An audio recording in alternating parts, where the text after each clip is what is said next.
Hello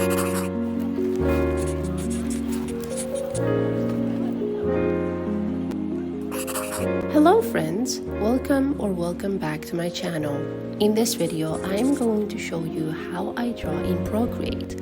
And let me just tell you that I still don't use every tools and features of this app, but I am using whatever I need to get this painting done. It's only been a little while that I've been working on digital art, so I wanted to study other artists' work. That's why I picked this reference to recreate it in my own style. This way, the steps are much simpler, so if you are a beginner, I suggest that you do the same thing. Study others' work and try to recreate it.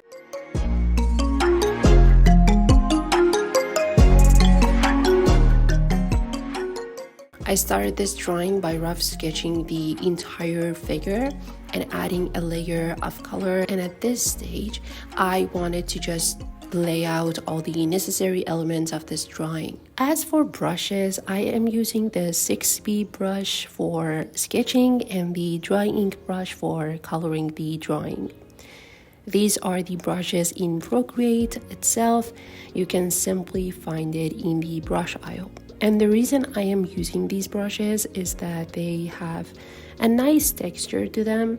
But if you want to go for a more textured paintings, there are a bunch of brushes on the market that you can do the same thing. So here's a very funny story. I remember the first time I got my iPad and passionately started drawing in Procreate, I got so disappointed because I couldn't find a brush that had the same texture as watercolor or any other traditional mediums that I worked with.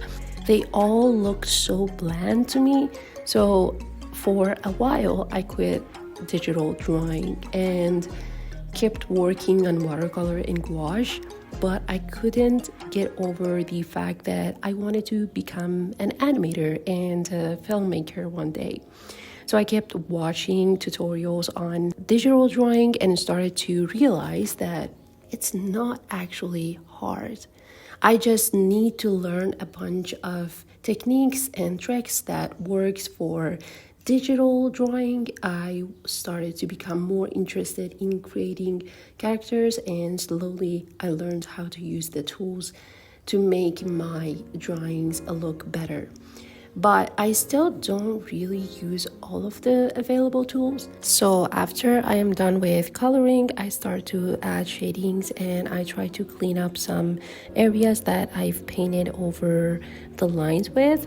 Also, I try to erase the rough lines and add straight lines to it.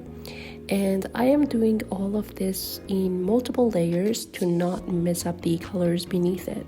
And I would like to add some extra details to it to polish the painting even more.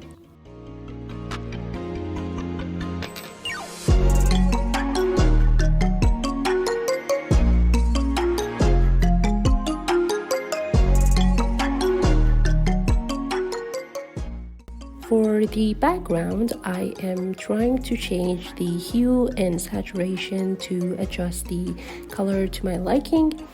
And also I picked black color and lowered the opacity to draw the shadow behind this figure.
As you can see, the painting is done and I'm going to work on another one. Thank you so much for watching. Do like and subscribe for more art like this, and have a nice week.